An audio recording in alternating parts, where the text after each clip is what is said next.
इस वीडियो में हम कक्षा 10 गणित का अध्याय 1 जिसका नाम है वास्तविक संख्याएं, उसके हम प्रश्नावली 1.1 के दूसरे क्वेश्चन को हल करेंगे। दूसरा क्वेश्चन क्या है, यहाँ पर स्क्रीन पे देख सकते हो। पूर्णांकों के निम्नलिखित युग्मों के एचसीएफ और एलसीएम ज्ञात कीजिए तथा इसकी जांच कीजिए कि दो संख्याओं का गुणनफल एचसीएफ इंटू एलसीएम के बराबर है। तो ये आपका क्वेश्चन है।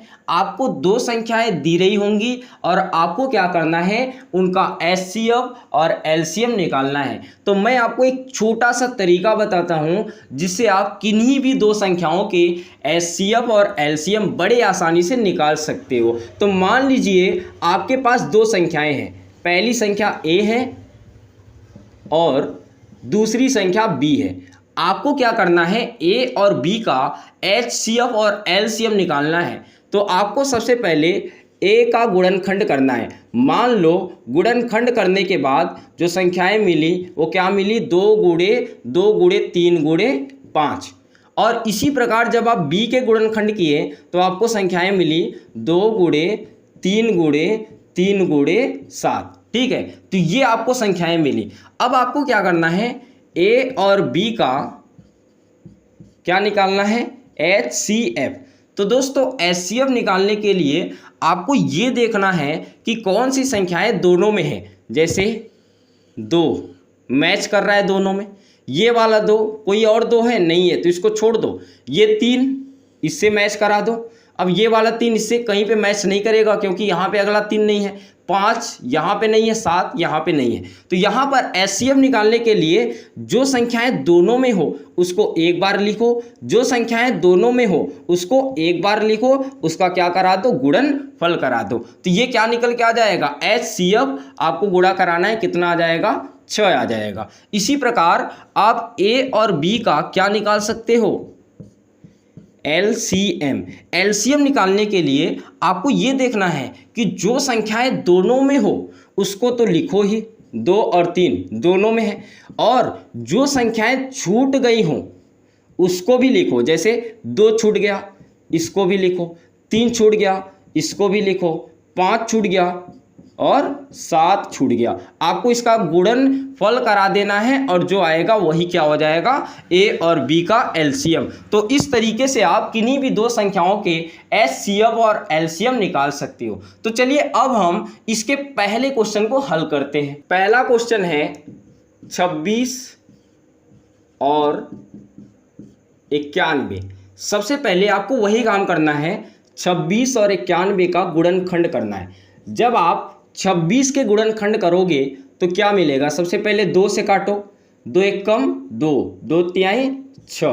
अब 13 खुद एक अभाज्य संख्या है तो ये 13 से ही कटेगा, 13 एक कम 13।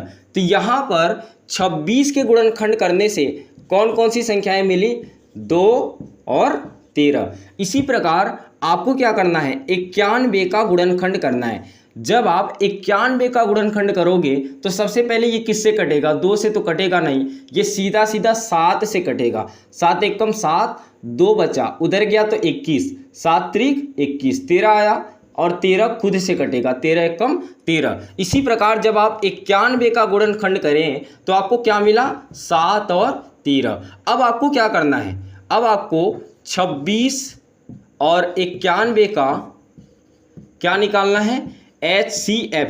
तो एचसीएफ निकालने के लिए आपको ये देखना है कि कौन सी संख्याएं दोनों में है।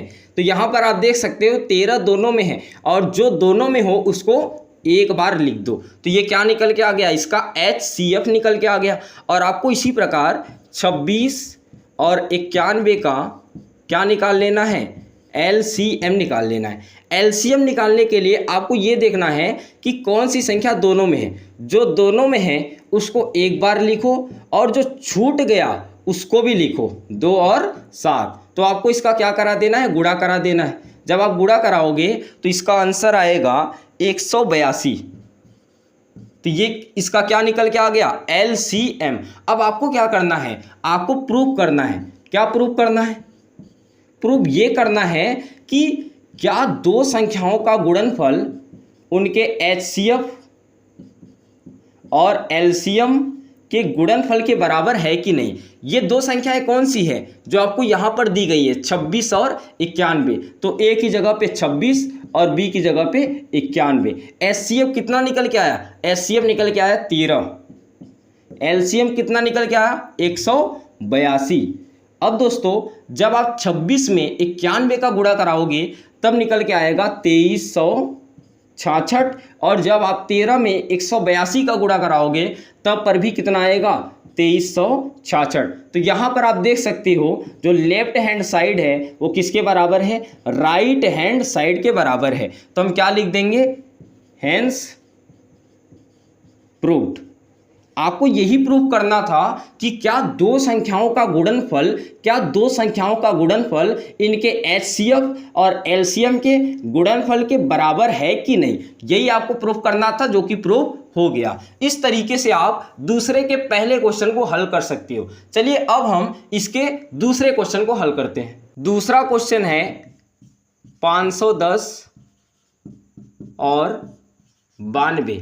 इस क्वेश्चन को आपको खुद से करना है और इसके आंसर कमेंट सेक्शन में बताने हैं, ठीक है। तो ये आपको खुद से करना है। चलिए अब हम तीसरे क्वेश्चन को बता देते हैं, ये आपको खुद से करना है, ठीक है। तीसरा क्वेश्चन है 336 और 54। तो सबसे पहले आपको क्या करना है, 336 का गुणनखंड करना है। जब आप 336 के गुणनखंड करोगे तो सबसे पहले 2 से काटो, 2 1 कम 2, 2 छक्के 12, 2 अट्ठे 16। फिर 2 से काटो, 2 अट्ठे 16, 2 चौके 8।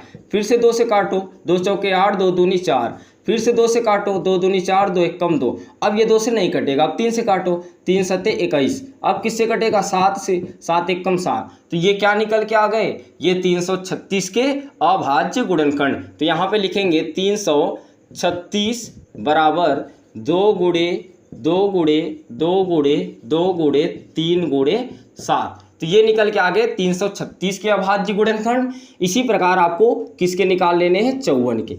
54 का 2 से करो, 2 दूनी 4, 2 सत्ते 14, 3 से 3 9 27, 3 त्रिके 9, 3 1 कम 3। तो ये निकल के आ गए 54 के अभाज्य गुणनखंड। कितने आए, 2 गुणे 3 गुणे 3 गुणे 3। अब आपको क्या करना है, 336 54 का क्या निकालना है, एचसीएफ। तो यहाँ पर चेक करो कौन कौन सी संख्याएं दोनों में है। जैसे ये मैच कर गया।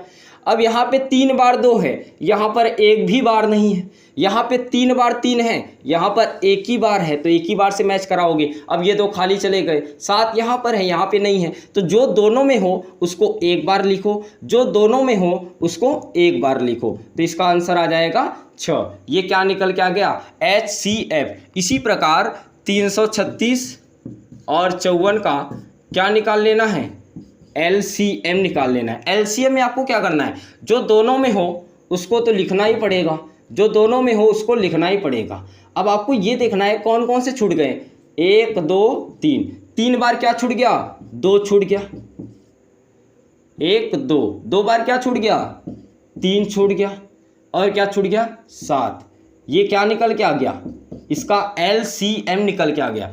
जब आप इसका गुणनफल करोगे तो इसका जो आंसर है वो आएगा 3024। जब आप इसका गुणनफल करोगे तो कितना आएगा, 3024। ये क्या निकल के आ गया, इसका एलसीएम निकल के आ गया। अब आपको वही चीज़ फिर से प्रूव करना है कि क्या दो संख्याओं का गुणनफल एचसीएफ और एलसीएम के गुणनफल के बराबर है कि नहीं। तो यहाँ पर दो संख्याएं कौन कौन सी है, ए और बी। इसका जो गुणनफल है वो क्या इसके एचसीएफ और एलसीएम के गुणनफल के बराबर है कि नहीं, यही आपको प्रूव करना है। तो ए और बी क्या है, 336 और 54। क्या 336 और 54 का गुणनफल 336 और 54 के एचसीएफ कितना आया है, 6, और 336 और 54 के एलसीएम 3024 के गुणनफल के बराबर है कि नहीं, यही आपको प्रूव करना था। तो दोस्तों जब आप 336 में 54 का गुणा कराओगे तो निकल के आएगा 18,144। और जब आप 6 में 3024 का गुणा कराओगे तब पर भी कितना आएगा, 18,144। तो यही हमें प्रूव करना था, लेफ्ट हैंड साइड बराबर राइट हैंड साइड, जो कि निकल के आ गया, तो क्या लिख देंगे, हेंस प्रूव। तो यही हमें प्रूव करना था कि क्या दो संख्याओं का गुणनफल उनके एचसीएफ और एलसीएम के गुणनफल के बराबर है कि नहीं। तो यहाँ पे बराबर है तो लिख देंगे हेंस प्रूव। तो इस तरीके से आप दूसरे क्वेश्चन को बहुत ही आसानी से हल कर सकते हो।